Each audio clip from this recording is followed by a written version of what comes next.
చాలమ్మా కొండ మీది కోహినూరు కావాలా జంగిలెల్లి జాగువారు తేవాలా కానుకలొద్దేసేవారు లొంగని వాటికి నాటారు చెప్పినట్టు టైంకొస్తే చాలంట అంతకన్నా మంచి గిఫ్ట్ ఏంటంట పద పద పద పద పరుగున పద పద నేనే నీ టాక్సీ చక చక చక చక జతపడి మనమిక చూడదాం గెలాక్సీ అటు ఇటు ఇటు అటు ఇటు అటు అటు ఇటు తిరుగుడులొద్దయ్యో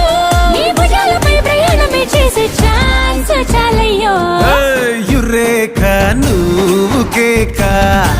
భలేగా ఉంది రేఖ మిరాకిల్ అంచుదాకా చలో పోదాము ఇంకా ప్రసాదు